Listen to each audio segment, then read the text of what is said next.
Assalamu alaikum. Welcome to SCDawah Live. Today we are discussing, is atheism rational? And we have a special guest who hasn't joined us before, Yousef Ponders. Assalamu alaikum, Yousef. Wa alaikum salam. How are you both doing? Good, alhamdulillah. And Hamza's having his lunch right now. Guest who hasn't joined us before, Yousef Ponders. Assalamu alaikum. Echo. Yeah, turn it off. Perfect. Okay, so we're going to be discussing, is atheism rational? Last week we had a ball. We had all these atheists who joined us. So again, probably the same. Most welcome. Any atheist who wants to join the chat, they can join. For about the first 20 minutes, we're just going to have a discussion amongst ourselves about an aspect of is atheism rational, which is to do with atheism and the meaning of life. Just for introduction, of course, Hamza doesn't need one, but with Yousef is actually a specialist when it comes to nihilism. He's actually got a degree in philosophy, and his actual dissertation was on nihilism, which he got a distinction for. He has a popular blog as well, and he regularly speaks on this particular topic. And this is, of course, related to atheism rational, because if atheism leads to nihilism, and we're going to define what that means in a minute, then is it really rational? So to sort of warm us up, Yousef, why did you decide to tackle this topic of nihilism? Mainly because I had a bit of a familiarity with it, or I'd kind of experienced a bit of it in life as well. And I think many people do as well, pretty much everywhere now. I did a bit of traveling, and you could see people suffering from this kind of existential crisis everywhere you went, pretty much. And it seemed like it was a very important topic, or something very relevant. And kind of when I started uni, I didn't really know much about it in terms of the philosophy behind it. And as we were kind of going through the courses, it was a common theme. It kept popping up. And so, yeah, I just kind of latched onto it. And then for my dissertation, just took the deep dive and then focused on that. Okay. And in regards to, of course, your own personal beliefs, you used to be a militant atheist for many, many years, and you suffered from nihilism. I mean, could you just give us a brief description of what it was like going through that? Yeah, it's just everything seems pointless. Like, regardless of how much energy you put into something, it just kind of feels as if it was for nothing. And it robs you of sort of this motivation to try to do anything positive or build anything. The consequence of it as well is that you don't really want to build anything, but you do end up, as a consequence of it, get a desire to kind of destroy things. So you become very cynical, you become very pessimistic. And so I think Nietzsche, he talks about it in two terms. You either have like the passive nihilist, which is like akin to the couch potato depressed person, and the active nihilist, who's like the psychopath that wants to kind of end things. It's like, if I can't enjoy the world, then nobody can. But then there's different formations of it. There's different opinions surrounding it, but that's generally how I was very much a passive nihilist. I became quite isolated. Stopped talking to pretty much everyone. Would lock my door, keep myself to myself, and everything just robs the significance of everything. There's no meaning left in the world. And it's quite interesting you spoke about destructive nihilists, because I've seen some videos from China where some people with the coronavirus, they would literally just go up to a lift where people obviously use the buttons, and they would sneeze. Yeah. And you'd have all this type of destructive behavior. And also other atheists who I know who've become Muslim, they've also said things to the effect of, if the world is pointless, then how can you make the world better? You can't make the pointless better. So your entire life and everything that you do is actually pointless. And it also leads to situations of people thinking about suicide and thinking about what's the point of suffering and what's the point of life. So this obviously is something that you went through and you decided to actually write on it. Now, what was your dissertation structure? What were you basically trying to convey? What was the objective behind it? And first of all, just to kind of highlight that nihilism's like a real issue that people, it's a societal issue that we're all having to deal with it, whether or not people identify as a nihilist. So often you'll hear, like, for example, from looking into it, I kind of see nihilism as a necessary consequence of atheism. And you'll say that, and then people go, "Oh, but I'm not a nihilist." It's like, that's not the point, though. Nihilism isn't something you have to like admit to. You might feel brief senses of meaning. You might be enjoying life for the time being, but ultimately, in terms of taking it from the quote unquote the objective standpoint, looking at it from the point of view as the scientists would do, for example, there is no meaning. There is no significance. These are subjective elements. Yeah. And if the truth is to be found in what is objective, and subjective, which these kind of new atheists generally tend to do, is synonymous with false or that which is not true, then you write off meaning as a necessary consequence of that. And and so you end up, and this is kind of why you've got the rise of like this postmodern thought, where there's no significance even to rationality. And Hamza, you kind of touch on this in your book a little bit, where the arguments that kind of go along the line of trying to prove the creation of the universe without God generally tend to work on these really weird principles where absurdities creep in. So like the creation of itself, creating itself, which presupposes its non-existence at the same time as supposing its existence. Or even the universe coming from nothing. And by that which we mean nothing means no prior causal activity, no potential. And they say, well, how is that a problem? Then when you logically stretch the implications of that assertion, it reduces things to absurdity, which is a logical fallacy. It's reductio ad absurdum. All other domains of knowledge become absurd, because if you stretch the idea that something can come from nothing, and what we mean by nothing is the absence of something, no prior causal activity, no potential, then it is logically equivalent of saying, I'm going to close my eyes, and when I open my eyes, this building has vanished, and I do not require an explanation. In actual fact, it is rational to not seek an explanation. That's the logical equivalent.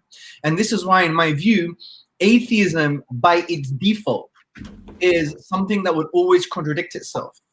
Now, what I mean by atheism here is having the kind of philosophical naturalistic outlook on life, the nihilistic outlook on life, and also postulating these type of assertions like something can come from nothing or something can create itself. Because let's agree with that assertion for one moment. Now let's protract that. Let's extend that to other domains of knowledge. Everything falls down. Even with the contingency argument, they say, oh, that nothing is contingent. We don't have to question why something exists. Oh, really? Well, you just undermined a domain of knowledge and science called cosmology, because we asked the question, why is the universe the way that it is? Yeah. So, wallahi, brothers and sisters and friends, kufr, and what I mean by kufr here is the rejection of truth will always contradict itself, always. And that's why allow these assertions to come forward and just say, fine, let's protract that. Let's extend that logically. And then they would realize that not only their philosophy and their outlook on life and everything else, it would be reduced to an absurdity. So yeah, jazakallah khair for that point, bro. Yeah, they give rise to these sort of... Plugging in right now, while you guys were talking, Hamza has the entire oh, you got it as well. Entire section on no hope, no value, and Hamza gives the example of a sinking ship. Now, Hamza, could you elaborate about the metaphor of the ship and reshuffling the deck?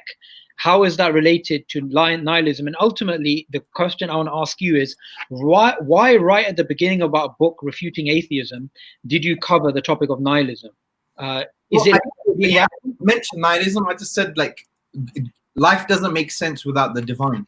So things like ultimate meaning and meaningful happiness, because you could be happy, but you could be in a drunk state of happiness, right?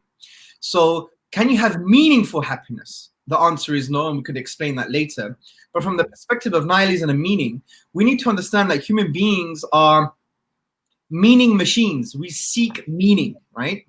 And we will attribute meaning to things like eating food, which I do apologize for. It's time for my lunch.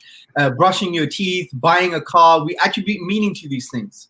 But for the nihilist, this is all made up, because the meaning for the fundamental basis of your life, your own existence, there is no meaning, it's meaningless. So isn't that interesting? You would attribute meaning to things within your life, but your life itself, in terms of its raison d'etre for its own existence and purpose, has no meaning. That is equivalent of saying, let's pretend to have meaning. It's a self-delusion. It's a self-delusion. It's like children playing in a playground, and they're playing doctors and nurses, mothers and fathers, right? Cops and robbers.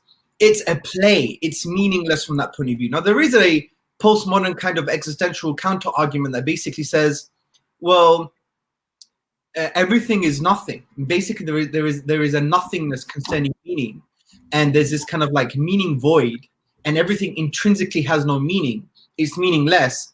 And they would argue, well, that gives you a new realm of possibility for you to have meaning in your life. Now you become the master of meaning. But that only works if you think everything is meaningless. But if everything is meaningless and you're trying to attribute meaning and you're saying now you're a master of your own meaning in life, is a bit of a contradiction, because you need meaning, right? Even by rejecting meaning. So it shows that meaning is indispensable in this issue. And not only that, if you follow that perspective that everything is meaningless and you're a master of meaning in your life, then the problem here is that inevitably leads to nihilism. That's the logical conclusion from that point of view. So you can't reject meaning and say everything is intrinsically meaningless, and therefore I can live a life of meaning that I give myself. That in itself is a form of rejecting meaning, but requiring meaning to reject meaning, if that makes sense. Yeah. They're like philosophical Ouroboroses, that, you know, the snake that eats its own tail. Wow. Similar to the, you know, when people say, oh, there's no such thing as truth, it presupposes the thing that they reject. And it's the same with the nihilist. And this is why nihilism is kind of often associated with postmodernism as well, because they have to reject these ideas of reason and logic and things like that to kind of hold that position. Because at that point, if everything is meaningless, so is reason and rationality. So why give it any value? So, if you point out these inconsistencies or this, you know, these undermining principles, they're like, well, so what? I don't care. Like, I don't value reason anymore. Like, it's all of it's pointless, so on and so forth. Everything's illusion. It's categorized more by a state of confusion. It's more like a psychological exhaustion. And I see it generally as a consequence of being overwhelmed by things. So we're living in a day where there's so much information out there that we've valued mining information for the sake of having it, and not really considering that we don't have the ability to process it.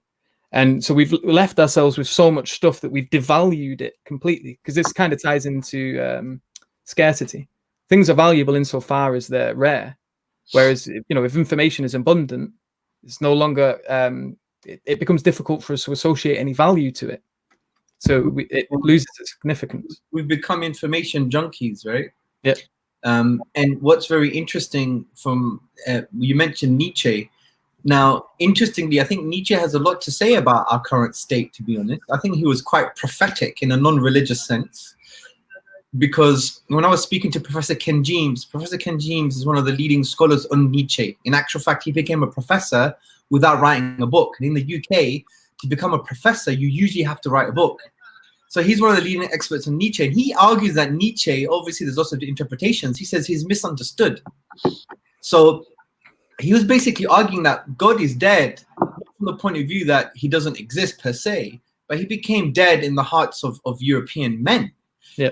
And he realized the moral consequences of that. He realized, well, if God is dead, then we now have to become mini gods for the basis of our moral outlook. And then he realized another problem, that everyone would have their own perspective. And then he said, well, I have my values, where are yours? Which was very interesting. So he didn't prophesy, he didn't say that God is dead from the point of view of rationally. He said, well, in human hearts, God has died. And if that's the case, then you have to now replace that God with yourself, which is very interesting, which echoes what the Quran says. Have you not seen those who take their desires as their own lords? And the interesting perspective here is the word desire, because what did David Hume say about morality? He said, it's not rationality. We're just justifying our emotions, our desires.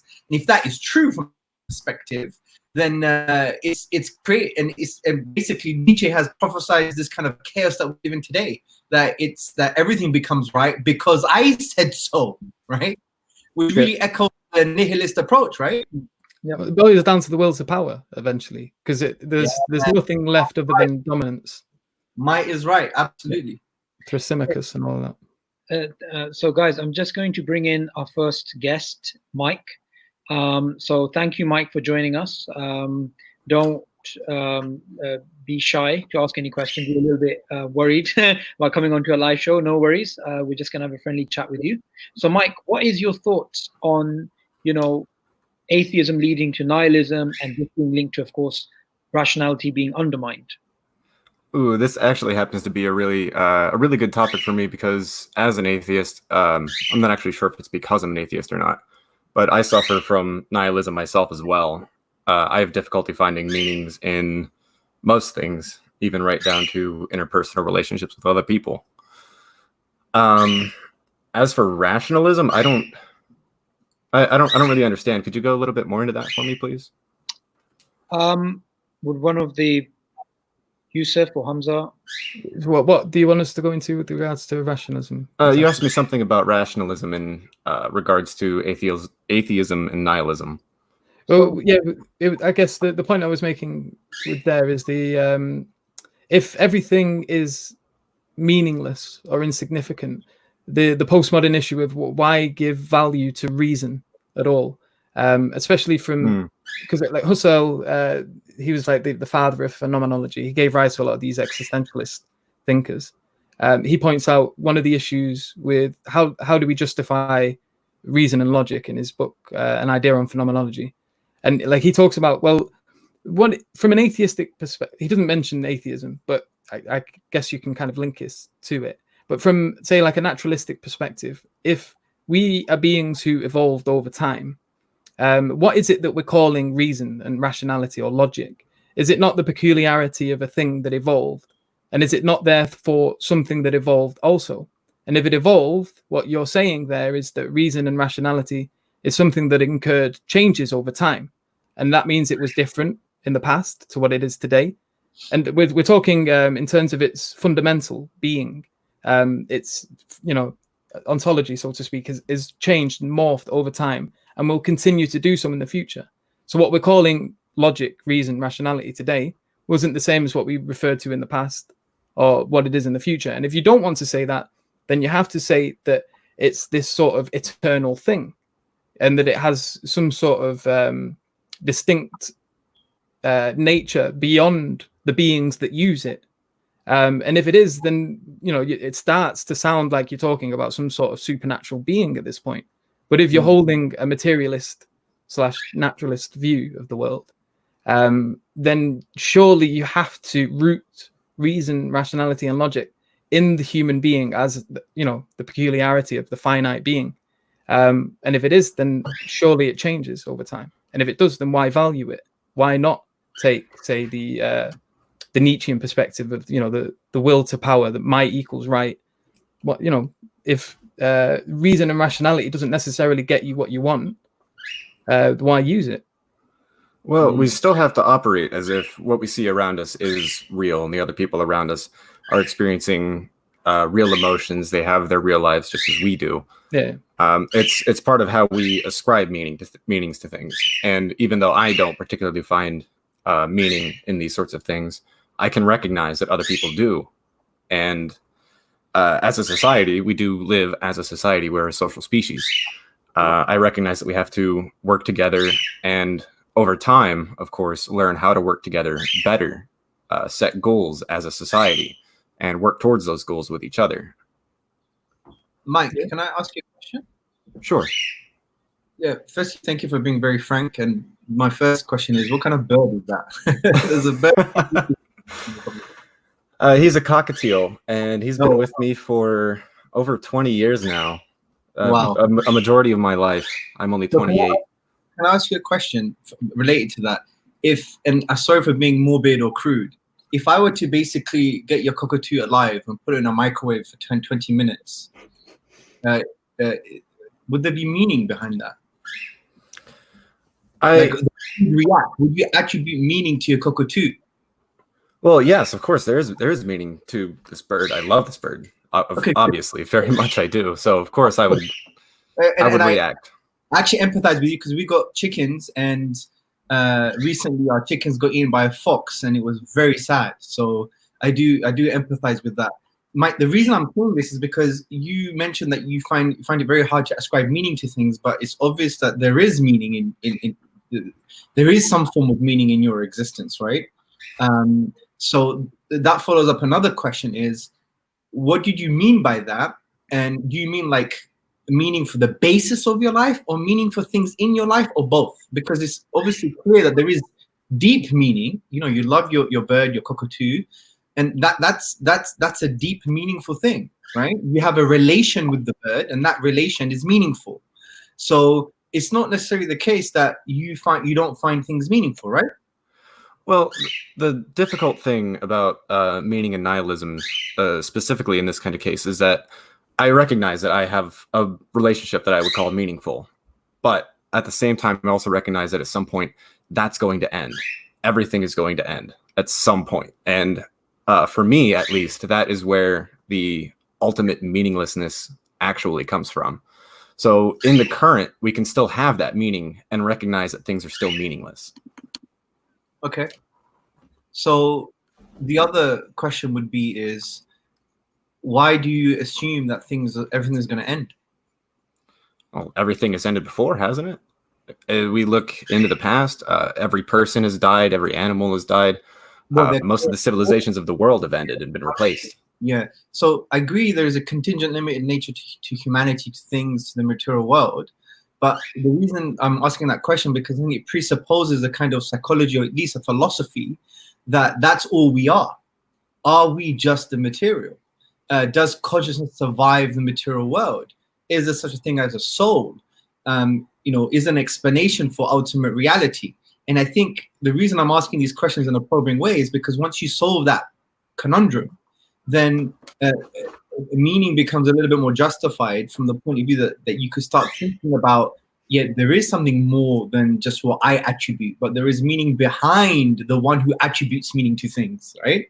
And therefore, I think what's very important is to maybe reevaluate these questions, bro. Think about, is there more to life than just the material world? I used to say this thing: if it's just matter, then does it really matter? Yeah. So when you solve these philosophical problems, or these theological problems, or these conceptual problems, then that gives you, now it opens the door to a new realm of intellectual possibility to think, you know what, maybe there's more to me than just flesh. There's more to life than just what I just see right in front of me. And that's why it's important to have these conversations, because that would solve the meaning crisis, I think, by changing the lenses, Yes. So these are the important questions that maybe need to be raised, because sometimes, whether you're an atheist or not, we assume these to be true in some way. There can't be a God, there can't be a divine, there can't be a soul, and we're stuck in a kind of epistemic cage. We're imprisoned because we think, no, the only thing that could lead to truth are these few things. There's a whole range of things that maybe we could explore, maybe not now today, but maybe we should encourage each other to explore, because it would really give us a different perspective on life, and therefore meaning, Right. And I'm right there with you. I follow you 100%. And I would agree that if there were souls and we could explore beyond what we have as the material, the limit of our senses and the things that we can do, I would agree that there would be an ultimate greater meaning. But for me, as it stands right now, I don't believe that there are souls or any kind of afterlife. I haven't yet seen what I would call sufficient evidence for it. Okay, good. So what this has highlighted, which is very important, is number one, I'm assuming you would argue that if someone follows the kind of maybe naturalistic position on these things, that nihilism is the logical conclusion, or it's the inevitable consequence. And if we solve these kind of worldview issues, like is there a God, is there a soul, it would actually solve the problem of nihilism. Would that be correct to say? You know, I don't think I'm the right person to answer that question, unfortunately. It's not something that I myself am knowledgeable enough about that I don't think I could really tackle that one. I'm still a layman. Like I said, I'm only 28. I'm still relatively young. I'm still learning a lot. There's always lots of time to learn new things, room to improve. Yeah, but that's part of why I came here. I don't know how long we're gonna live, but yeah, absolutely. So, especially the whole pandemic has really put death in the forefront of our minds. We have to face the inevitable personal apocalypse, right? Mm-hmm. You know, we're not going to be here forever, so we have to face that. And I think what's very interesting, Mike, is maybe let's shift it around. Sometimes we don't like thinking about death, but let's try and see life through the lenses of death. There was a famous philosopher, polymath, 11th century theologian, Al-Ghazali. He basically writes that thinking about death actually has a hell of a lot of benefits. And I think removing the morbidity of it is quite powerful, because what it makes us realize is that, well, actually life is limited. I'm not going to be here forever. And that really now gives us space to think about what is now meaningful for me in a fundamental way. Move away from peer pressure and all of these things. Me, myself, as a human being, you know, how do I relate to myself? How do I relate to others? You know, my state of being. What is it? How do I become in the world? And what is really important and meaningful for me? And thinking about death would bring those things into the forefront, and it may emotionally and psychologically catapult you to actually investigate these questions even further. Because I think it's extremely important, because, you know, we need to think about these questions in a profound way. Because think about it just even from an emotional point of view. If atheism is true, like if it's rational, and if the inevitable consequences of nihilism, then oh my God, right? This is like a psychological disaster in some sense, right? Forget truth value now. Just talk about just the psychology of it, right? And for me, that is intuitively problematic, at least, and that itself should be enough for us to start reevaluating our own position. So let me ask you a final question. I'll let the other brothers and gentlemen have a discussion with you. Well, the question for me now is, why are you an atheist then? Why am I an atheist? Yeah. Do you want to know like the final nail in the coffin for me as to what it is? Once upon a time, I did used to be a Christian when I was younger. I didn't have a very good family life growing up. My parents would fight regularly, almost daily. And so I spent a lot of time as a child praying, hoping for relief from that, any kind of relief, something to just make all the chaos end. And still, at 28, those prayers have yet to be answered. Sorry to hear about the issues you're having with your family. Really I appreciate it. Thank you. So, with regards to that, sometimes when we ask for something, it's not necessarily that what we ask for is necessarily better for us. So the troubles or the strife that we can go through can very much shape us in a way. And sometimes severe pain and suffering can really make a great person. So when, like, for example, when I was traveling, some of the most amazing people I'd met were people that had suffered like an unimaginable amount, and they had such a severe level of character that I just hadn't experienced. And I don't know if you get this, but when you meet people who have had, you know, no problems in their life, you know, they've had everything they've ever wanted, you can see there's something lacking there. You can see that, you know, that they don't have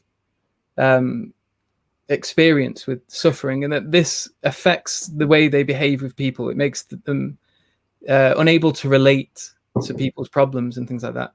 And what you find, I think, if you reflect on it, that although, you know, ideally we have these wishes, you know, I had issues with my father growing up. He passed away when I was 9 from... Sorry to hear. No, it's one of them. And when I was 9 of a drug overdose, and I spent a lot of time in my teenage years being very angry at God, with lack of better words. and woe is me, why did this happen to me? Why couldn't I have just been given a good life? But there was a lot of things that experience, it did a lot to me, and it developed me as a particular person, and it helped me to be able to relate to the suffering of other people. And I think when we have these desires or these wishes, and we pray to Allah subhanahu wa ta'ala, to God, and we ask for things, sometimes that it's God isn't this he's not like a slot machine or a vending machine. You don't get to just put things in, pull a lever, and get the thing that you've desired out of it. With regards to at least how us as Muslims, we understand God as being wise, and we being finite and lacking. And when we make a decision, the decision we ask are not necessarily wise ones. We might be asking for something that isn't good for us. We might be asking for something that would put us in a worse position. And I think in the asking, what's important is mainly the sincerity. Like, to what degree it softens your heart, to what degree you still have a care for the people that you're worried about. All of these things, they play a factor. I'd reflect on that. And again, this is obviously it's a personal experience, and these things, they're not necessarily going to make you believe in God at the end of it. But it should at least raise the question as to whether or not it's sufficient reason to not believe. And you know what? Sorry for interjection at this, but it's quite profound, because I remember when I was doing a seminar on the problem of evil and suffering, and I was researching into cognitive science. And even in cognitive science, or amongst psychologists, what they say is, in order to deal with meaning, and you've seen this practically throughout the ages, that so in order to deal with suffering, it's what kind of meaning do you attribute to that suffering. So what's interesting here is even this discussion on meaning is quite important, even for your particular question about God, Mike. Mm-hmm. Because when we go through suffering, and everyone goes through suffering, and everyone has their own, objective and subjective experiences concerning suffering. And the way to deal with suffering is to first change the meaning that you attribute to suffering. So, for example, say someone has a problem with their parents. There's a domestic issue that someone suffers. So there's a range of meanings you can give that. One meaning could be, God doesn't love me. I'm in this situation, and I'm trying to pray to God. I'm trying to express my dependency towards God, and He's not answering any of the questions. So that's one meaning we could attribute to that situation. Another meaning we could attribute to that situation is, this is I'm expressing my dependency on God, and through that dependency, it's strengthening me because He is giving me these experiences in order to shape the way that I am. For example, Mike, you've already come across very articulate, you've come across very polite, you've come across very empathic, you've come across very frank, you've come across very honest, you've come across like a genuine, decent person. I would argue that all those experiences you had, in some way, and you know better than I, but my hunch is in some way has shaped you. Because there's not many people that can come on an apologetic YouTube forum and start speaking the way that you speak. That shows emotional intelligence, especially for 28-year-old. Yeah, it shows empathy, it shows honesty, frankness, authenticity, which is lacking. So the meaning I'm giving to your suffering, which please allow me to do so. I don't mean to do it in a way that's arrogant, but maybe you should explore. You should stand in the possibility and try and step out of your situation and look at you, right? So it's you looking at you, thinking, let me stand in the possibility to find out what types of meaning, other than the meaning that I'm giving at the moment, because you have a particular meaning over your particular suffering, and it's led you to move away from God, well, standing the possibility that I can give another type of meaning. Because I think you're the kind of character that can do that. So here's my advice. If you explore the Quran, for example, there will be so many verses that allow you to attribute meaning to your suffering in a way that will make you fly. I promise you that. I guarantee you that for sure, okay? So all I'm saying is, Few points. Number one, we can transcend suffering in a particular way, and this is even in line with cognitive science, secular cognitive science. This is not like a crazy religious bigoted guy talking. Yeah. So it's cognitive science. So what is the meaning I'm giving to my suffering at the moment? Step out of yourself and think, I'm going to stand in the possibility to give an alternative meaning to the suffering. And there could be a range of meanings that you can give, and they may help you. Also, I would say that if you explore the Quranic discourse, you would find statements, assertions, spiritual values in there that would help you transcend your suffering. And let me give you a few just for you to encourage you to explore further. Number one, life is a test. And God tests those who he loves, because the Prophet Muhammad upon him be peace said, when God loves someone, he tests them. God says he doesn't burden a soul beyond that he can bear. And you have all of these other types of narratives that when you look at people's struggles in the stories in the Quran and the meaning they gave to the suffering. For example, I'll end on this, I know I talk too much. Jacob, he was really upset. He was almost in contextual depression that his son Joseph and his other son Benjamin, Binyamin, they were lost. And he was crying so much. And he said, I only complain of my anguish to God alone.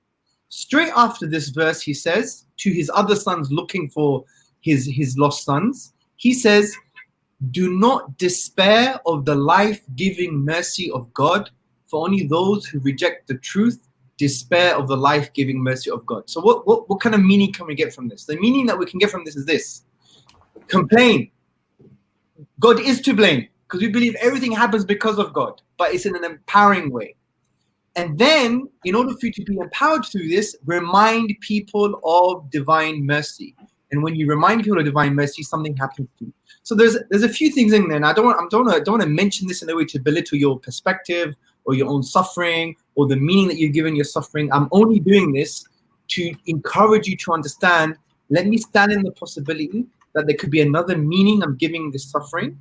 And one of those meanings could be something that's so empowering to the point where I can explore a revelation, and that may be able to allow me to have the wings to transcend my suffering. And that's the only advice I can give you. I'm not a psychotherapist, but I do believe that the way to transcend suffering is through the type of meaning we give to suffering and standing that possibility and explore that. And I think that'll be part of your journey.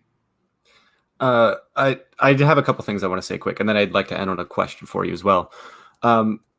What you've said just over the last couple minutes is incredibly helpful, not only to just myself, but also I feel that it'll be helpful to a lot of other people as well.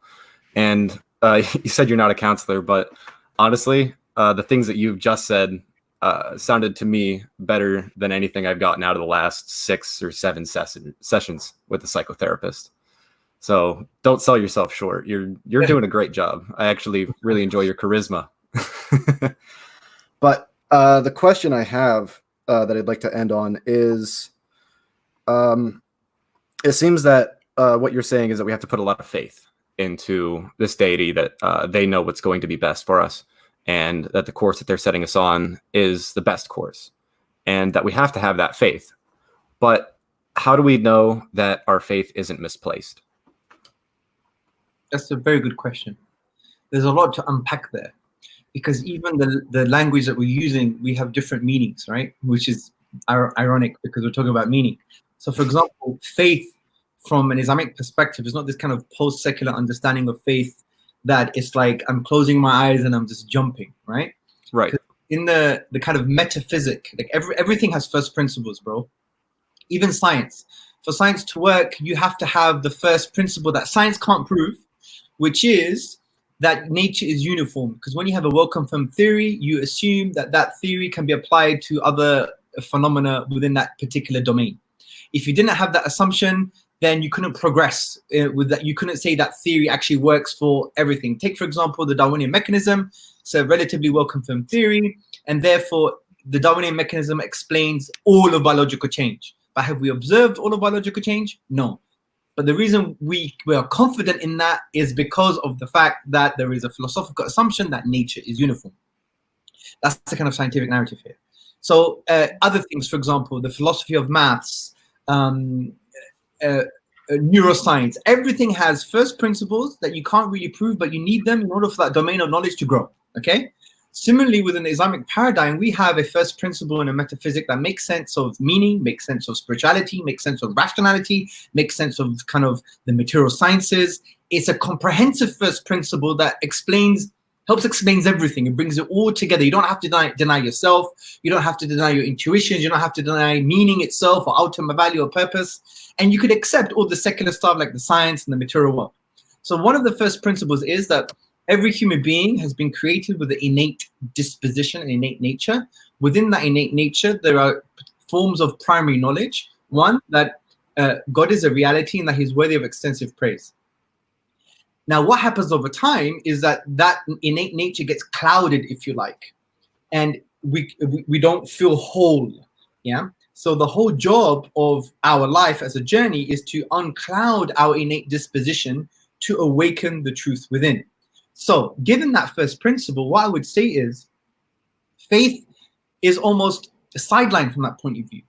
In your journey, when you explore revelation, when you explore even theological things, when you explore rational arguments for God's existence, they can be means to awaken or to uncloud your innate disposition to awaken the truth within. So all I would say to you is continue this journey, have a sincere heart, and then you will have that unclouding take place, and the truth that's already in you will be awakened.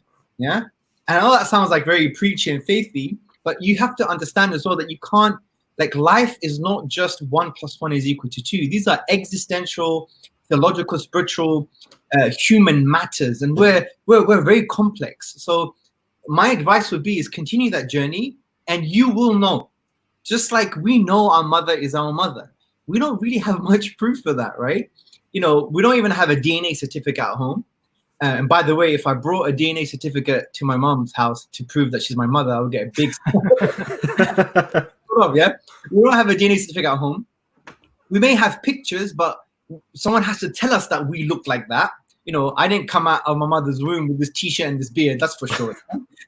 So fundamentally, there is a strong intuition, a strong inner truth that we know she's our mother, or the one that gave birth to us. Similarly, with the divine and with these type of realities, it's already inside you. And yes, it can be awakened through abstract rational arguments, but it can be awakened through existential phenomena. It can be awakened through just having good interactions with religious people. It can be awakened through direct revelation.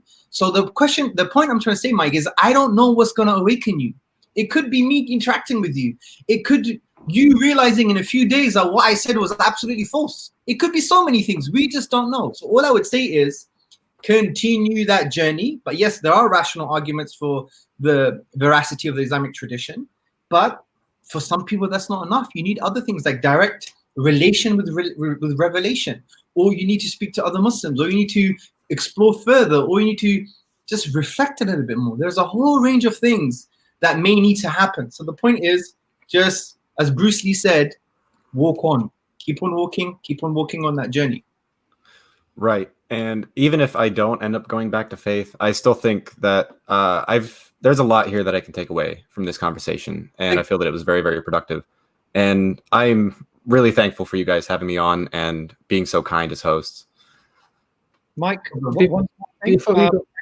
thank you very much for joining us. I'd like Yousuf to speak to you about a particular aspect of his dissertation, which I think is quite pertinent to what you said. So we've also emailed you and copied in Yousuf and Hamza, so we can continue the conversation, and also send you a copy of the Quran booklet. But what I wanted you to speak about briefly with Yousuf is, Yousuf, as part of his dissertation, he argues that faith is actually inevitable position, whether you're an atheist or a theist. And I thought it'd be a good sort of segue for him to explain that. Sure. Yeah, so with regards to, I'd have a question. Firstly, like, are you so sure that God doesn't exist? So like atheism is generally characterized by this skepticism of things, anything to do with the supernatural. But at what point do you become skeptical of your skepticism? And I would ask, is there not a part of you that thinks that it might be possible still, that there is possibly a supernatural being that orchestrates all of this that you see around you, or is it like are you pretty sure in your atheism? The only thing I'm sure of is that I'm not sure of anything. So the old Socratic, the only thing I know I don't know. So I would just basically point out, so here, if, for example, the Islamic narrative is true, if that you have been given this, what Hamza was referring to as an innate disposition, or in Islamic terms called the fitra, which is basically, we recognize from the very get-go that we have a creator. And there's a study by Paul Bloom, who I think is an atheist philosopher. And I think I'll send you this article, but he talks about how religion is natural. And I think, Hamza, you mentioned this in your book as well. I think. And he talks about religion being natural, and that children incline naturally to theism more than they do to atheism, even if they have atheist parents trying to shape them this way. And there were studies even in Finland where religion isn't necessarily a cool thing, and being an atheist isn't problematic. Even these people, when they were undergoing certain tests and exams, that they would test positive for these innate beliefs in supernatural things. And so I would ask you, are you so sure you don't believe in God, first of all? Are you sure you've not been massively affected by, for example, what are the chances that we living in the secular West happen to be atheist when there's so many atheists around us, when the mocking of religion is so common, when TV pretty much daily frames religious people as crazy, as nuts? Has this not shaped the way we, as people that grow up in the secular West, view religion? And is it possible that we do have this innate belief, that we do think that there is a creator, and that there's a lot of masking involved, a lot of covering or muddying the water, that leads to this skepticism? And the question is, well, at what point do you become skeptical of your skepticism? And so, linking this to the bit that Subboor wanted me to mention, in my dissertation in section 2, I focus on the necessity of the leap of faith. And I do it with a comparison with Kierkegaard, who's a Christian philosopher, I think he's from Denmark, with Albert Camus, who was atheistic, or at least agnostic. And he's basically, at one point in his work, The Myth of Sisyphus, he starts to kind of ridicule Kierkegaard's idea of the leap of faith, or the night of faith. And in this essay, I point out that even in this, that Albert Camus is making leaps of faith, that he has to assume that, that in these leap of faiths that Kierkegaard is making, there isn't something discovered, that there aren't truths there to be found. And he's being, he's rather comfortable making the leap of faith to not make leap of faiths. And there's all these assumptions that come with atheism, that these inclinations that we get towards the idea of a belief in the creator, that they're somehow misguided. These are all assumptions that, if we have had a prior experience of our creator, it would make sense that we do have these inclinations or these feelings, that the one exists. And this isn't to say that you should only kind of just listen to me and then take your shahada in this instance. Obviously go away, and Subboor said he's going to try and send you a copy of the Quran. So make sure you read things like this. Take them serious as well. People sometimes they'll pick these things up and they treat it like a joke, and they don't approach it with any level of sincerity. And you're kind of setting yourself up for failure there. If it is true and you treat it like a joke, why would it not? Why would you expect it to reciprocate or to pass you any truth if there is some to be found? And also, with regards to another piece of work I'd recommend to read is Viktor Frankl's Man's Search for Meaning.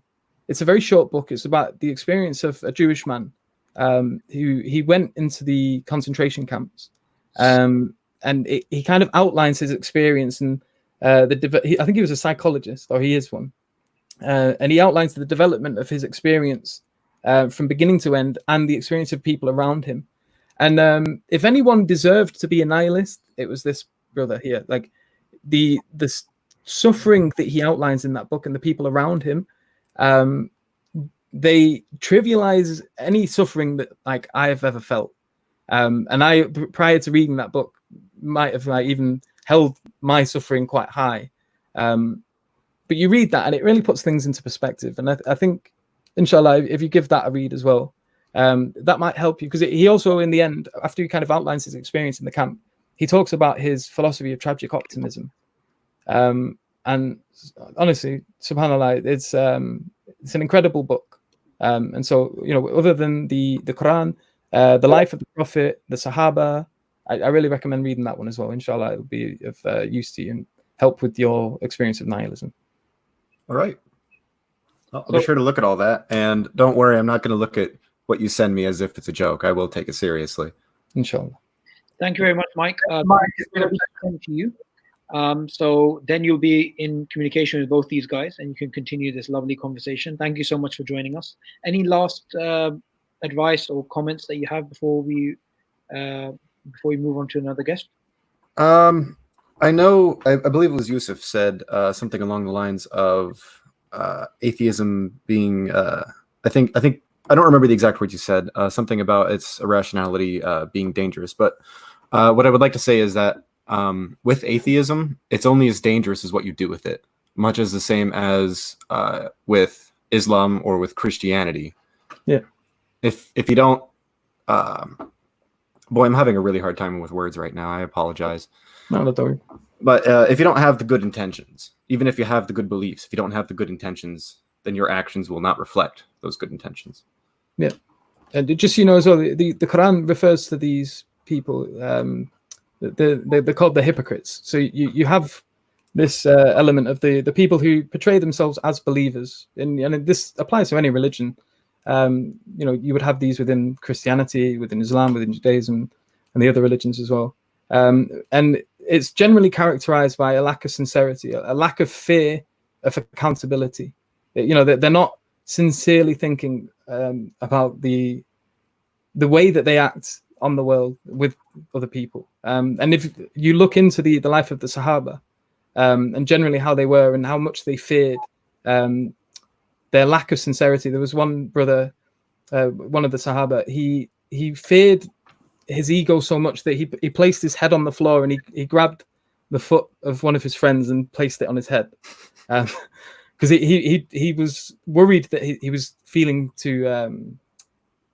his ego was getting the better of him, basically. And he wanted to kind of bring himself down. And this was a constant theme within the Sahaba, within you know, the people that followed the Prophet, sallallahu alaihi wasallam. They were very worried about these things. And you see people today, you know, they associate with religions like Islam, Christianity, but that sincerity isn't there anymore. They still carry that term, they still look the part, you know, but they're hollow. They don't have the inside. But yeah, Jazakallah khair. Thank you. Well, thank you for joining us. It's been a pleasure talking to you. Thank you for having me. No problem, Mike. It's quite beautiful that Mike really just translated a prophetic statement of the Prophet Muhammad, upon whom be peace, when he said actions in accordance to the intention. And that's what Mike actually said. So keep on walking, Mike. Walk on, as Brucey said. I'm sure Definitely join us next week again at the same time. Same time we'll be going live about the same sort of topics and speaking to all of you. So thank you very much, Adam, for being patient and waiting for this conversation to end. We often give people time and you know, the ability to articulate themselves. So welcome to the show. What is your question? Hi, can you hear me? Yes, we can. How are you? Yeah, basically, yeah, thank you. I'm all right. How are you? Good, thank you. Basically, I just had like a quick question for Subboor. Yep. And it's got to do with something that you said in a previous live stream. So it's a bit off topic, but I was just wondering, could I quickly ask it? Is it related to atheism? It's related more towards that God. Yeah, okay. All right, cool. So the question was, Subboor, you said in the previous live stream that God has a knowledge of past, present, future, and if someone was living in a different time. For example, if Hitler was living in, he'd still do the same thing. So that's why when people ask the whole question about heaven and hell, and you said that if someone wasn't that didn't know about Islam, or if someone was mentally ill, they'll get a different test on the Day of Judgment. What about when it comes to, for example, babies? Because when it comes to babies, people normally say that they go straight to heaven. But if that baby was born in, for example, a Hindu family, he would have most likely died as a Hindu. So how come he gets straight access to heaven? Okay, thank you very much for your question, Adam. So from what I recall, and this is a good time to plug my channel, this was actually a video between myself and Sheikh Fadl Suleiman. And I was regurgitating what Sheikh Fadl Suleiman was saying, that Allah has 4 types of knowledge: past, present, future, potential. So Allah knows the present, the past, the future, and also what would have happened if it happened. So if, for example, Pharaoh was not born in Egypt as the ruler, but if he was born in Medina to a household which was Muslim, he would essentially still be a disbeliever even if he lived for 1,000,000 years. So it was to do with that. Now, in regards to your particular question, Hamza covers that particular topic in the Divine Reality about people who go through certain tests. All right. You can articulate that. Well, the particular question about children, I don't, to be honest. You cover the people who don't receive the message. Yes, but the brother's question is in particular reference to children. Oh, now, yes. If children die, they go straight to paradise. So I think his question, from what I understood, I wasn't 100% attentive, so I do apologize.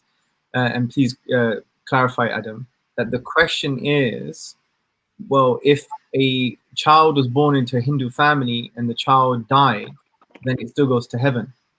So I think he's trying to say, what's the point of the test? Is that what you're saying, Adam? Yeah, what I'm basically trying to say is, for example, with like a mentally ill person or someone who hasn't heard about Islam, they'll have like their own test on the Day of Judgment. But when it comes to, for example, a child who died at the age of, I don't know, like 3, he would have most likely have died in a Hindu family, or whether he's a Christian or whatnot. So how comes he gets straight access to paradise?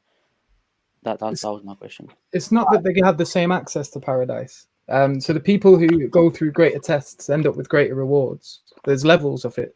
So yeah, if you've gone through a lot of suffering in your life, you're not going to be put in the same place or with the same benefits as someone who's not experienced any trials whatsoever. Yes. You'd be rewarded in kind for the level of suffering you've endured and the patience you've. Yeah, and it's also the people, from what I understand from that prophetic tradition, are people that are of the age, what you would call the above the age of they've moved on in their life and they've crossed the age of accountability.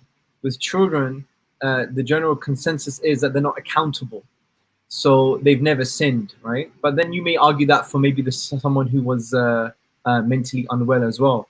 But I think the easy way of answering this question is, God does what he likes, right? He does what he wills, and his will is in line with his divine wisdom. And sometimes we will never access all of that divine wisdom, which is actually a proof of divine wisdom. Because if you knew all of divine wisdom, then there's a big problem. Because the whole point of divine wisdom, that is the totality of knowledge and wisdom. God has the picture, we just got the pixel, right? And therefore, sometimes these questions are very interesting, but sometimes we just have to say, you know what, it's in line with the divine wisdom that transcends my limitations, because we have epistemic limitations. Another thing is, which reminds me of a verse of the Quran, Allah says that some people have been created just for his mercy. Some people have been created just for his mercy. So it could be the case that these children, irrespective of whether they get tests or not, irrespective of where they are born, and if they die as children, they've been created just for Allah's mercy. And I think that, for me, that's satisfactory. And yeah, that's it really. Thank you very much, Adam, for that question. Please, Adam, do not go unless you leave your email address in the private chat. We're going to be contacting everybody after this live stream. So the next person is Nitin, I believe. Welcome, Nitin, Hello? to SCDawah Live. Can you hear us? Yeah, I can hear you. Welcome to the show, Nitin. What is your question? Yeah, so my question is basically, you all have based this whole premise on your need for meaning. So let's assume that there's someone like me who doesn't necessarily care much about whether life has meaning or not, like it wouldn't change anything for me. So what would you suggest then? It would change things for you, though. If life has meaning, that's distinctly different from a life without meaning. How, like, good and bad, it's subjective. A cannibal might find killing another person and eating him good, but in our society we don't. For him, meaning is different from me. Like, why would you derive meaning from one common source? Well, that presupposes relativism is true, but like, how have you? But how have you come to that conclusion? Yeah, like I'm asking, even if you want meaning, like why would you? Like, in what way are you saying that the Quran is the one source of meaning? We're not saying it's the one source of meaning. People, obviously, they experience meaning in other things. And, Allah subhanahu wa ta'ala says in the Quran, we made you different people so that you can learn from one another. So the fact that other people can experience meaning from other texts and other books, it doesn't follow from that things are relative necessarily. But I'm just wondering, like, how have you? So you've made a statement there, but it presupposes relativism. How did you come to relativism? Like, what makes you think that's true exactly? Why I think it's true is because of what you mentioned. Different people have different experiences. That's why I bring in relativism here. All right. So say you have a bunch of people sat around painting a basket of fruit. Each of them have a different angle. They all have a different experience of that basket of fruit. They all paint something different. Each of the pictures are different. They use different mediums. Someone paints it, someone draws it with pencils, someone uses pastels. And you look at the experience of all that. Does it follow that just because everyone's drawn a picture differently, and each of these pictures are different, that they didn't have the same source, or that there wasn't some sort of common theme that gave rise to them all? Yeah, but where does meaning come into this? Let's just say it was some random thing over there. They decided to draw it. Like, what more is there to this? Well, I don't see how meaning. Go on. You don't see how meaning. I don't see how meaning enters into this. It just seems like something that they wanted to do. They did it.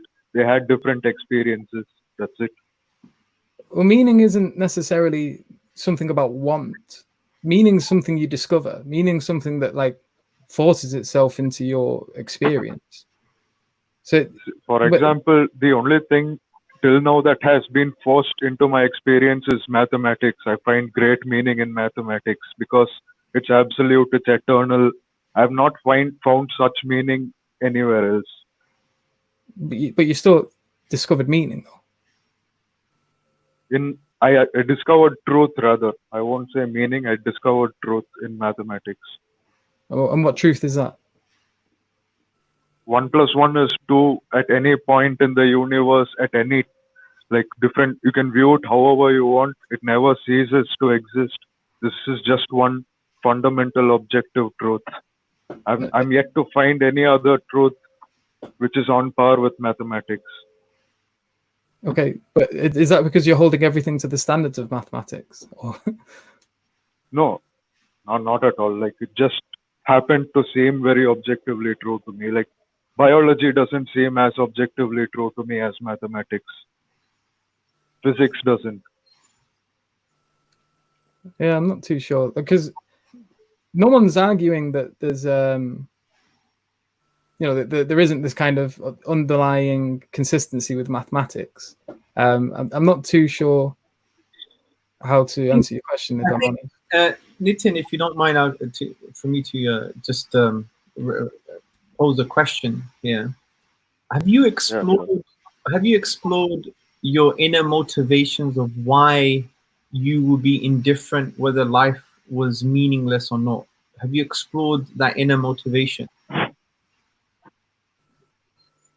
Like, meaning or not, like, even if there is a meaning, I believe that it's only arbitrary. Okay. Like, how can you come up with an objective meaning? If there's some way to come up with an objective meaning, this would make sense. Okay, good. So therefore, it seems like your motivation is that you want to know how to find objective meaning, which is a good question. But the other thing I would raise as well is that your presupposing that meaning is that it's always going to be meaningless, because you said that it's indifferent unless, because the question I posed was, what kind of inner motivation do you have that you're indifferent to whether things are meaningful or not? And what you're saying is, well, I'm indifferent because meaning is going to be arbitrary. So what you're really saying is meaning is going to be meaningless, yeah, which is interesting. So I think what you further elaborate on, which I think is the crux of the matter, is, well, how do I find that objective meaning? And that, my friend, is a very good question, which Brother Yousuf Ponders will help you on that journey now, inshallah. So how does Brother Nitin find objective meaning? Well, the thing is, I've got an issue with the use of the words objective, subjective here. So meaning, by its very nature, is a subjective thing, i.e. that it expresses itself in subjects. And it's the experience of subjects. Like, we can talk about this in an objective way, you know, because there's layers to it. So you can talk about subjective things objectively. So with regards to the fact that I experience something meaningfully, someone else might be indifferent towards it. That doesn't take away from the significance of the experience of the person who feels that meaning. And with regards to, like, just not finding anything significant anymore apart from mathematics, what is it about? So is it just the fact that mathematics is eternal that makes you inclined towards it? Like, how does mathematics help with your life, you know, in terms of your ability to deal with your neighbors, the people you love and you care about, your friends, your family? What does mathematics do for you in terms of, you know, how you live?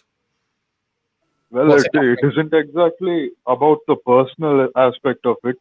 It's basically like this. If I tell you that 1 + 1 is 2, I wouldn't have to sit and, you know, discuss about it and argue about it. Like, you know that it's objectively true. You know 1 + 1 is true everywhere, anywhere, and at any time. Yeah.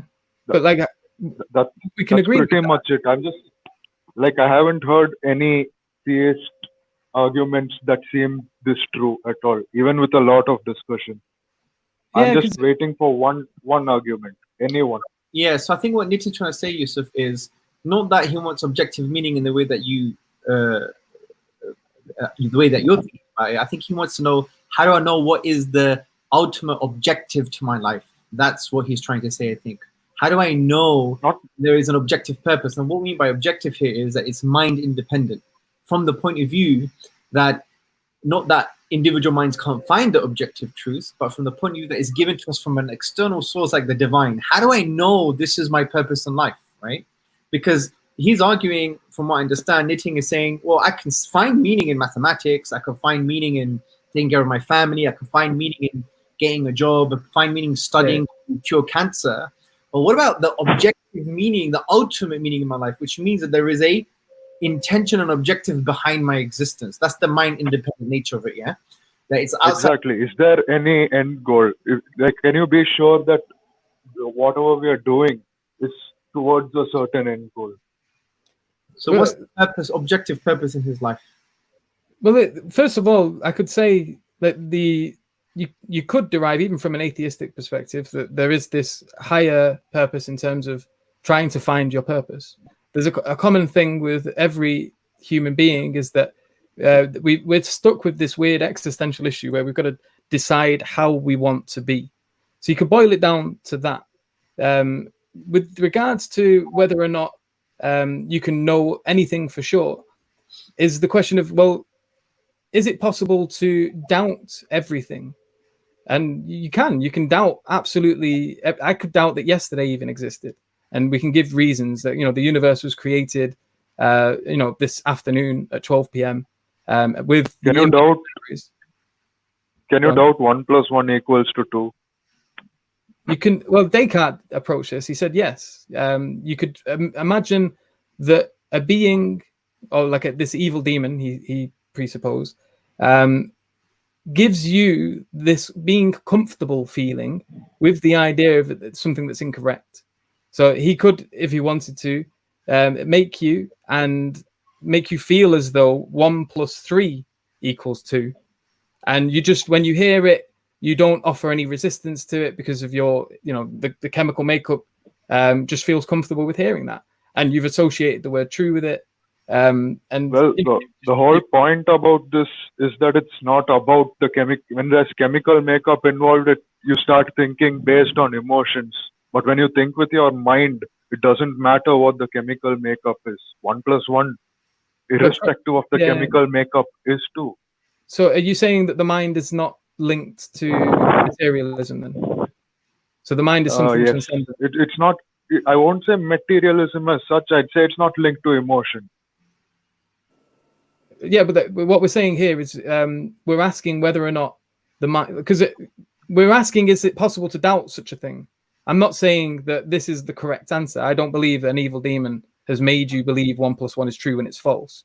But we're talking in terms of, like, is it possible to doubt even that? And like, if you want to read a little is it possible? Yeah, it's possible to think of it. But this is the thing, we're finite, so we can talk about whether or not something is possible, but we cannot know for sure whether it is actually possible. The fact that we're finite makes us think that even impossible things can be possible.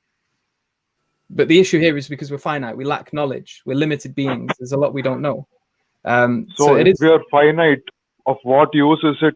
So you're saying that in the infinite world or in another universe, 1 + 1 might not be true, and we cannot comprehend that with our minds. No, what I'm saying is you can imagine that there is some sort of demon that's making you think something false. It happens all the time. People believe, for example, that they're doing things that they're not doing, or that they're talking to people that aren't with them. And you would say that, you're having these, it's universal that we all have these kind of experiences constantly. To what point should you start doubting them? And it's I guess it's the same thing. I can go as far as to say that even when you're arguing, about theism, the demon is, making you argue about it. Yeah. You can make that argument. So then, let me ask you a question, right? So obviously 1 + 1 = 2. So you would argue, I assume, that your human mind came to the conclusion that 1 + 1 = 2, right? Yeah. Good. Okay. And the human mind forms you. So your human mind is part of who you are, correct? Part of who I am, as in it's not necessarily a part of my experiences or such. 1 + 1 = 2 doesn't depend on my experiences. The conclusion doesn't, but the faculties that you used are part of you, right? Yes. Okay. So let's focus on you. You as a being, are you contingent? Now, what do I mean by that? Did you have to exist? Are you like 1 + 1 = 2, right? Like, it's always going to be 2 in any possible world. But you as a human being who's been able to use your faculties to understand 1 + 1 = 2, you as a human being, do you necessarily exist? Could it have been possible that you didn't exist? Could it have been possible that I didn't exist? Why I don't get your argument. Okay, so what I'm trying to say is, you postulated that 1 + 1 = 2 in any possible world, right? Yeah. Yes. So that, in a way, is like a necessary truth, right? I would say your finite mind, everyone has a finite mind. We've used our rational faculties. You've used your rational faculties to conclude that necessary truth.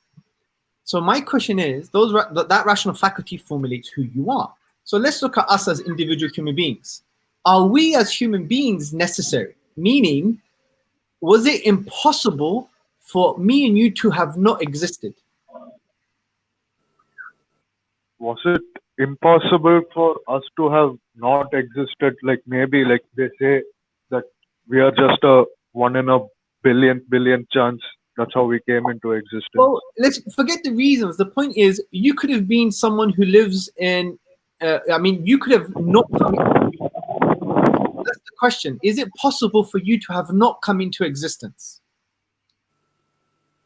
Me as I am now, yes, it's very much possible that I wouldn't have. Good, very good. So this means that we have a contingent nature.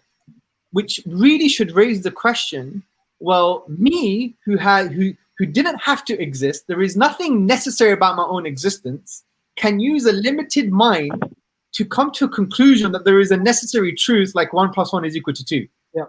Now, if that doesn't create some kind of existential intellectual explosion within you, then I don't know what will. Okay. So what that should do is make us question, well, if I'm contingent, how do I explain me? And that should be a question maybe for next week. Absolutely. So Nitin, thank you very much for joining us. We're going to move on to Carlos. That was a very interesting, deep conversation. Carlos, firstly, I'd like to apologize. You've probably been waiting about 45 minutes, probably longer.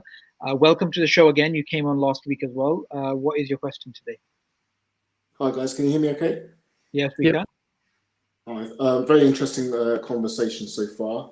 I think just trying to sort of get back to this question about is atheism rational? Obviously, we probably need to define terms. I think there was a bit of over debate about the label itself, rational or rationality and atheism. So just quickly, I explained for myself is I consider myself an atheist because I don't believe that there's sufficient evidence for God. That's what I said last week. Imran, I think, came back and said that there's different types of evidence that you can have, and there's different pathways to truth, and I kind of accept that. I think you can use logical reasoning and that sort of thing to come to certain truths that maybe empirical data can't give you, although empirical data could support your deductive arguments or your abductive arguments, or it can be used in conjunction with it. So I think for me, empirical data is definitely the most reliable method that we have at getting at reality and getting at the truth of the natural world. Going back to rationality, I think, to make it easier for me, I think I'd swap that word out and replace it with the word logic. Is atheism logic, or is atheism logical? And I think if we're trying to answer that question, I think the easiest question to ask is, does God exist or does God not exist? Because I think that is really the basis of whether we're going to say it is logical or not logical to be an atheist. So just my question following on from that is, are there any other paths to truth that are reliable enough to give us sufficient information for the existence of a God? So when you said, the empirical observation, how was it you worded it? Empirical observations are the best way to get to know the natural world. Yeah, just to understand the natural world. Empirical data, what I'm saying is that there may be different ways of getting to truth. Yeah. But empirical data is, out of them all, for me, unless anyone can argue otherwise, it is the most reliable method that we have at getting the truth. And we can't have absolute certainty in anything. I wouldn't necessarily call myself an atheist to say that there is no God, because I can't be certain there's no God. Yeah. I'm open-minded, and I can be swayed by facts and logic and rational arguments if they are logical. So and I'm not stuck in one place. I can be swayed if the evidence is for me sufficient. I always sort of ask myself what kind of evidence that I would need to believe in a God, or what that evidence would look like. I don't actually know, but it would be sufficient. Yeah, so Carlos, if you don't mind, Yousuf, I just want to give a short answer to this, and then you guys can chime in if you want. So you said the most important type of evidence for you is empirical, but that's very problematic, because obviously you value truth and you came here and you want to know the truth, but there's no empirical verification for truth. That's actually a value judgment that has nothing to do with empirical data. There's nothing about the facts of the world that you can derive values from. That would be actually a naturalistic fallacy. And additionally, you're obviously a very moral person. I'm sure that example of Hamza, where you put a bird in a microwave, it made you cringe. But there's no empirical data in the world that could convince you that a particular state of affairs is good and another chemical composition or atomic structure is evil. You simply have to presuppose those things. So I'm sure Yousuf and Hamza have other thoughts on this, but for me, as soon as someone says something like the most important type of evidence for me is empirical, I literally just want to ask them, well, why do you value truth? Because there's no justification at all empirically for truth being valued. Do you want to go first, Hamza? Or let's see if Carlos has anything. Yeah, let Carlos respond. Yeah, I mean, when it comes to empirical data, like I'm saying, it's not going to give us all the answers to everything that there are. The big questions, empirical data probably can't do that. And like I said, I'm open-minded to other pathways to truth. It just has to be presented in a format or a way that is convincing or is sufficient for me. Sure. This is the biggest question in the world, I think, for everyone, is does God exist? Yeah, Carlos, you see, even in your question, you're presupposing that truth has value, right? And you're asking for us to give you empirical evidence, or you believe empirical evidence is the best thing. But what I'm trying to do is I'm trying to get you to realize you're putting the cart before the horse. You're starting off with a presupposition that truth is valuable, hence why you came onto the show, hence why you're asking the question. And all I'm simply replying back is, well, if you start off with the lens, with this epistemology that the best way of knowing something is empirical data or empiricism, then I'm simply asking you, well, why do you value truth? Because you cannot at all justify truth having intrinsic value, not having instrumental value, intrinsic value, unless you have evidence for that. And if your evidence is only empirical evidence, you can never justify truth. So I want you to deal with that before we get to, what is the best route of knowledge. Yeah, I think it has value. Truth has value to me, and that's it. When you talk about nihilism and this sort of thing, things matter to me, and that's what's important. And my friends, my family, the way that I interact with them matters to me. So there is truth does matter, but it matters to me, is what I want to say. Truth matters to you, Carlos, but what's your empirical evidence that truth should matter or truth has any value whatsoever? That's a good question. I'd have to think about that. And you see, Carlos, the reason why I'm raising this is sometimes when it comes to God, and I'm not saying this is the case with you, it's the case with a lot of us, in fact, that when it comes to things we want to believe in, our level of skepticism is a lot lower, and the things that we don't want to believe, that our dial of skepticism becomes like 1,000,000,000% plus. So if we are going to argue about God, and God in Islam is al-haq, the truth, the source of truth, and why we value truth ultimately is because he's put that within us, then if you're going to argue against the truth, against God, then unless you can deal with this fundamental presuppositional problem which I've highlighted, anything else you say about the lack of sufficient evidence for God would be completely superfluous, because it would be presupposing that truth does have value, and you, of course, want to follow that truth, don't you? Absolutely, it's a great point. Another thing to explore as well, Carlos, is you've locked yourself in an epistemological prison, and you need to release yourself. You need to free yourself from that, because what you've done now, you've basically also removed other domains of knowledge which are vital for our flourishing as human beings. For example, history. A lot of history is not really empirical per se, it's actually testimonial, which is a valid and fundamental source of knowledge according to Western epistemology.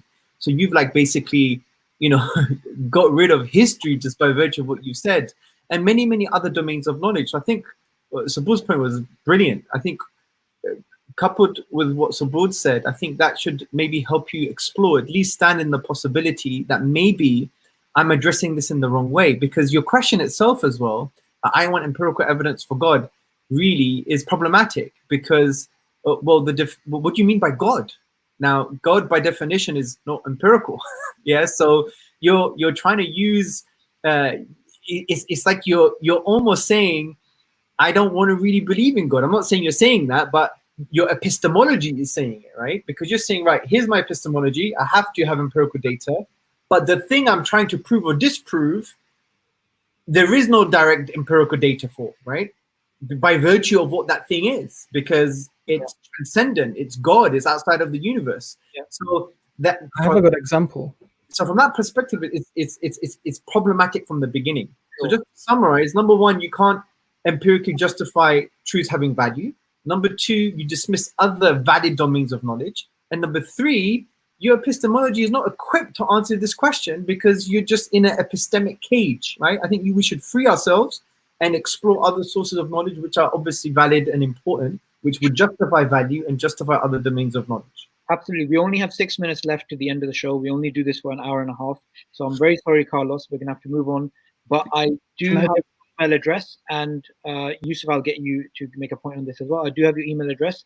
So please join us next week at 5:30 UK time, and we will probably start with you first if you're the first one to join. Yousuf, did you want to end this? Yeah, it was just a really quick example for the issue of asking for empirical evidence for God. So if you imagine, for example, you create a computer game, and in there there's intelligent life, and they live in this virtual world, and they're busting about, and one of them asks for evidence that they were created by something, but they're demanding that the only evidence that you give them is stuff found within the computer game. It's like, well, how are you going to find the one that made the computer game in the computer?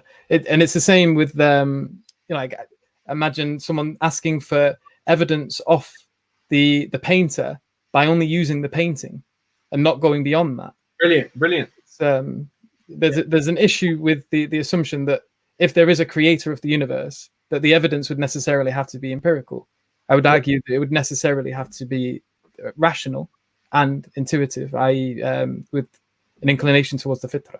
Absolutely. And thank you very much for that, Yousuf. And I do expect that example to be in your upcoming book as well, inshallah. Inshallah. Okay, so MD, thank you so much for waiting very long for coming on to SCDawah. What is your question today? Hello, can you hear me? Yes, we can. Hi, sorry, yeah, this is my first time using this, so I don't know like how clear I am.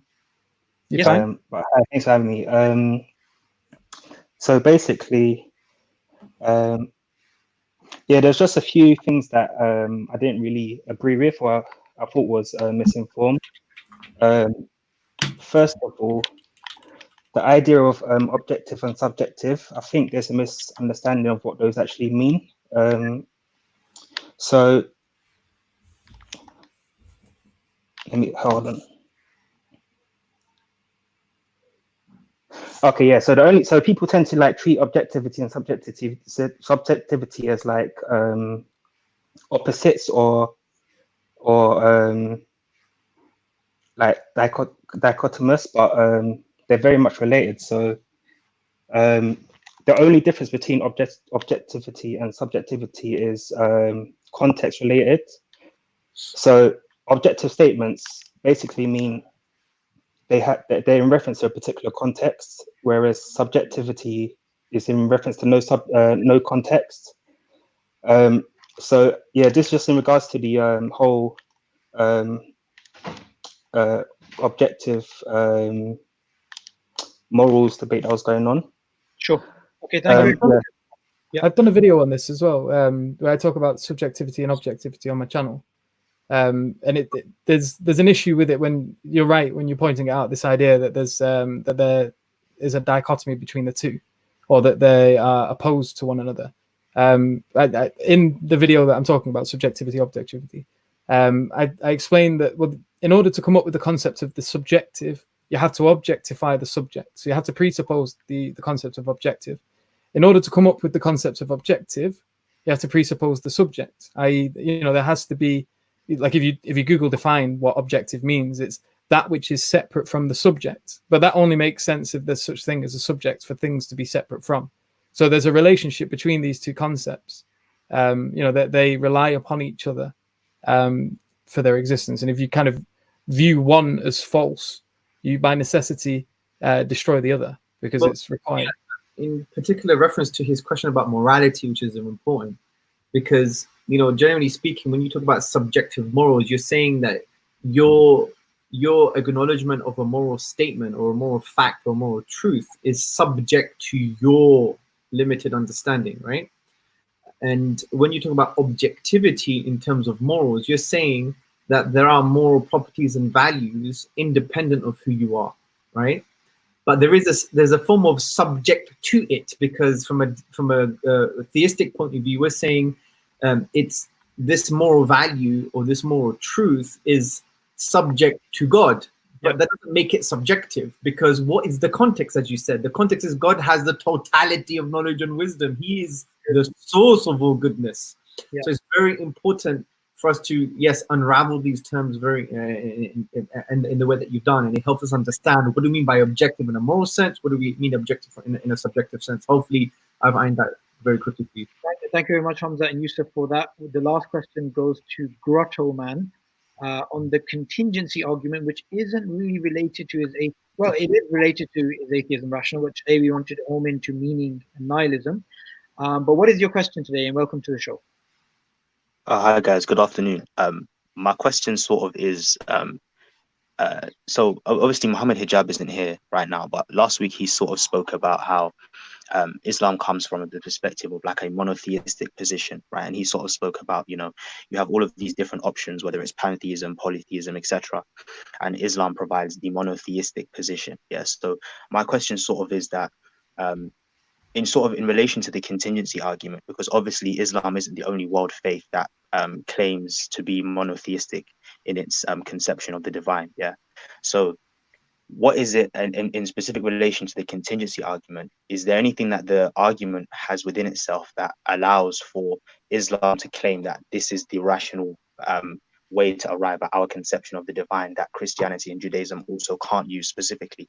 Because if it doesn't, then it could be said that, you know, the whole conversation about whether atheism is rational or not doesn't allow you to then exclude other world religions. Yeah. Do you want to go first, Hamza?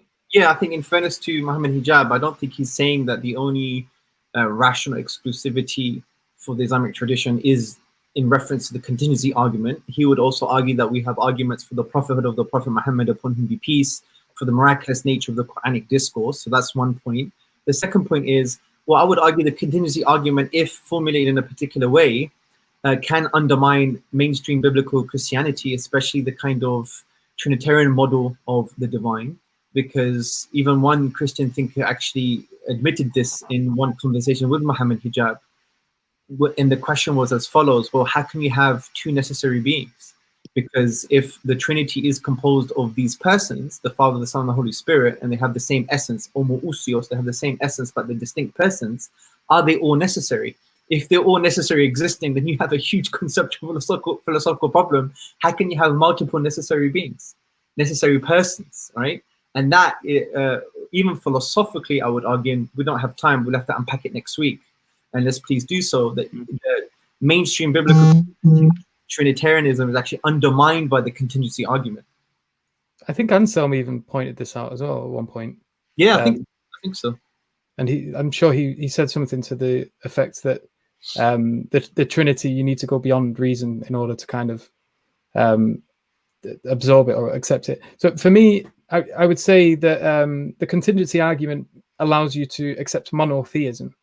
And then the question is okay, so whether is it Judaism, is it Christianity, or is it Islam? There are other versions of monotheism, I guess, but these are the most significant religions that are about at the time. The thing that kind of made them distinct for me was the approach towards the character of Jesus, alayhi salam, Jesus Christ. So the Jews, they look at Jesus as like a criminal, as a fraud, someone who was a liar. That just seemed absurd to me. Looking at the history of the character, I don't see why you would come to the conclusion that he was some sort of common criminal. With regards to the Christian perspective, there was just something I couldn't accept with that. Obviously, there's the problems in terms of the contingency argument, accepting multiple necessary beings. But just in terms of you read the Bible, and for me personally, it just screamed out more monotheistic, more that he was worshipping. You look at him being on the cross and screaming, Father, why have you forsaken me? The moment where he's climbing the mountain, or he's in the desert and the devil's trying to tempt him.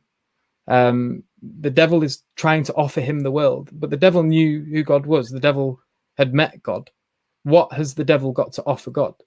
And if the devil knew that Jesus was God, why would he try to offer him anything? There's all these things that keep cropping up when you read the Bible that just kind of leave the idea of Jesus being God towards this kind of absurd conclusion. And so at that point, for me, like, I believed Jesus alayhi salam, he definitely had a connection with God. And the Jews completely deny that, so that wrote them off. The Christians tried to say that Jesus is God. So as far as I was concerned, that wrote that off for me. And the only one that was left was Islam. And so I had to take that more seriously, and then approach it with a critical eye, read the book, read into the life of the Prophet, sallallahu alaihi wasallam, the life of the Sahaba, may Allah be pleased with them all. Yeah. Excellent. Thank you so much, Yousef and Hamza, for joining us on Is Atheism Rational? We will continue this series next week, inshallah, God willing, Wednesday, 5:30 to 7 o'clock British Standard Time. And alert from updates available. Yes, and it will be updated. We have some additional guests as well, and we will discuss a particular topic. So all the atheists who couldn't actually come onto the stream today, you can join us next week. Thank you so much for joining us on SCDawah Live. Assalamu alaikum wa rahmatullahi wa barakatuh. Wa alaikum salam.